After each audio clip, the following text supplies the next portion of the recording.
Hello दोस्तों, स्वागत है आपका स्टडी आईएएस पर। बहुत सारे न्यूज़पेपर आर्टिकल्स के अंदर स्पेशली जो कि इन्वायरमेंट एंड इकोलॉजी से रिलेटेड होते हैं, आपने माइक्रो प्लास्टिक्स के बारे में सुना होगा। एंड सवाल ये आता होगा आपके दिमाग में कि आखिर ये माइक्रो प्लास्टिक्स होता क्या है। तो इस पर्टिकुलर लेक्चर में हम इसी के बारे में पूरा कवर करने वाले। स्टार्ट करते हैं अपने आज के लेक्चर को, पर इससे पहले आप सब ये जान लीजिए कि अनअकैडमी के साथ जुड़कर भी आप अपनी तैयारी को स्टार्ट कर सकते हैं। इंडिपेंडेंस डे ऑफर चल रहा है जहां पर आपको 50% ऑफ मिल रहा है ऑन यूपीएससी सीएससी सब्सक्रिप्शन। तो आप इसको ले सकते हैं। एक्स्ट्रा बेनिफिट जैसे कि मेंटरशिप, पीडीएफ फॉर्मेट में PYQ booklet and articulate magazine, आपको ये सब मिल सकती है। आरएम बैच के अंदर आप एनरोल कर सकते हैं, फाउंडेशन बैचेस के अंदर एनरोल कर सकते हैं, प्रतिज्ञा बैच के अंदर एनरोल कर सकते हैं। एंड एनरोल करने के लिए एक कोड मैं आपको बता रही हूँ, इसको अगर आप यूज़ करेंगे तो आपको एक्स्ट्रा बेनिफिट भी मिल जाएगा, आपको डिस्काउंट भी मिल जाएगा। That is AMS life. ठीक है, तो इसका ज़रूर इस्तेमाल करना। मंथली करंट अफेयर मैगजीन भी आपके सामने है। It is available in Hindi as well as English. तो हिंदी एंड इंग्लिश में दोनों में अवेलेबल है, आप इसको डाउनलोड कर सकते हैं।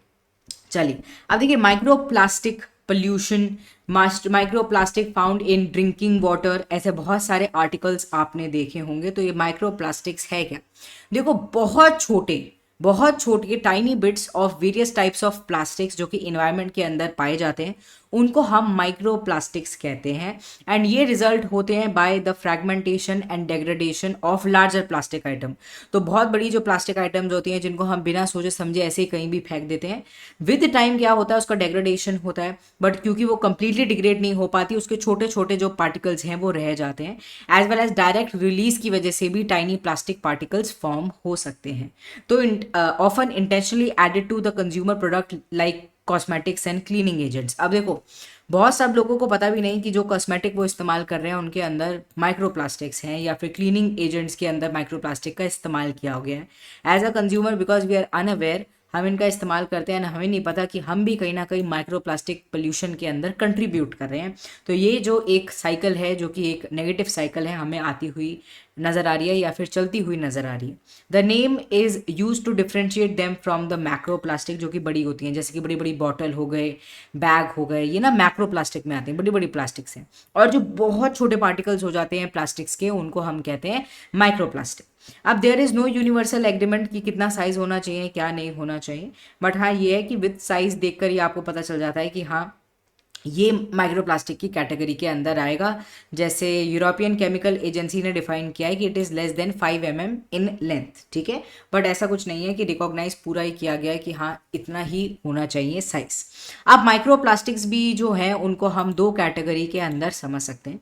सबसे पहले होती है प्राइमरी माइक्रोप्लास्टिक्स, जो कि टाइनी पार्टिकल्स होते हैं, जो कि कमर्शियल यूज़ में इस्तेमाल किए जाते हैं। जैसे कि कॉस्मेटिक का कोई सामान बन रहा है, उसके अंदर इनका इस्तेमाल होता है। Microfibers shed from the clothing and other textiles, उनके अंदर भी प्लास्टिक्स होती हैं। ठीक है, जैसे कि फिशिंग नेट्स वगैरह हो गए, इनको बनाने में क्या होता है कि बहुत सारा प्लास्टिक जो है उसको काटा जा रहा है। ठीक है, छोटे छोटे पार्ट्स में वो कहीं ना कहीं हो गया बाय यूजिंग मशीन्स, तो उनको भी कहीं ना कहीं रिलीज कर दिया जाता है। तो कमर्शियल यूज़ की वजह से जो टाइनी पार्टिकल्स रिलीज होते हैं वो प्राइमरी माइक्रोप्लास्टिक्स के अंदर आते हैं।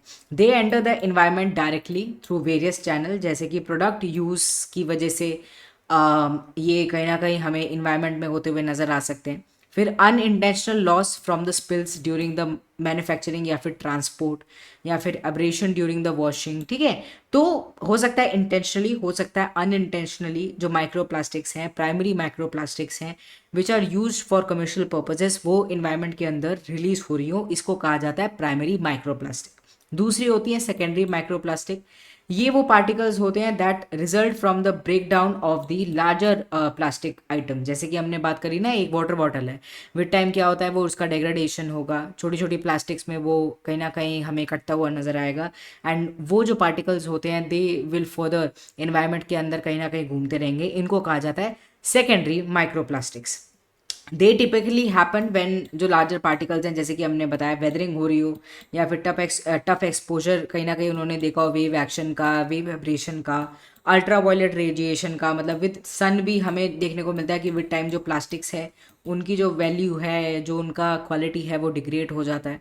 And they are more susceptible to just break down into छोटे छोटे पीसेस या टाइनी पीसेस। तो with this all of this basically जो पहले से ही एक प्लास्टिक है उसमें से और छोटे जो रिलीज हो रहे हैं प्लास्टिक्स उनको कहा जाता है दी सेकेंडरी माइक्रो प्लास्टिक। अब इन इन्वायरमेंटल इम्पैक्ट की अगर हम बात करें तो देखो सबसे पहले तो नॉन बायोडिग्रेडेबल है, ये बहुत बड़ी दिक्कत है। यही वजह है कि जो अभी के जो ह्यूमंस हैं वो बायोडिग्रेडेबल सामान को खरीदने की कोशिश कर रहे हैं। Thus once in the environment primary and secondary micro plastic accumulate and persist. I remember अभी रिसेंटली बुक फेयर हुआ था दिल्ली के अंदर ही, तो मैं वहाँ पर गई थी। वहाँ पर एक सेक्शन राखियों का था, तो वहाँ पर मुझे एक बहुत इंटरेस्टिंग सी चीज़ देखने को मिली। ज़्यादातर राखियाँ आपने देखी होंगी कि प्लास्टिक का भी इस्तेमाल किया जाता है उनको बनाने में, स्पेशली जो छोटे बच्चों की होती है उनमें प्लास्टिक का इस्तेमाल किया जाता है। तो उन्होंने लिखा हुआ था that we are trying to avoid the plastic and to make rakhis more environment friendly. And उनकी जो प्लास्टिक्स थी ना वो शायद उनकी जो बेसिकली राखी थी उनके अंदर प्लास्टिक वगैरह का इस्तेमाल नहीं था, शायद जूट जैसा टेक्सचर था उसके अंदर। एंड अंदर लिखा हुआ था कि we have tulsi seeds inside it. तो अगर आप अपने भाई के वो बांध रहे हो, बाद में वो भाई क्या कर सकता है, वो जो तुलसी सीड्स हैं उनको सो कर सकता है एंड उसके बाद तुलसी का प्लांट आपके घर में उग सकता है।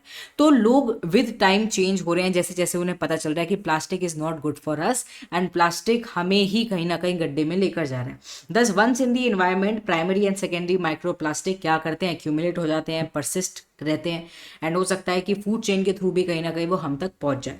They can be ingested by the marine organism. देखो ये सबसे बड़ी दिक्कत है।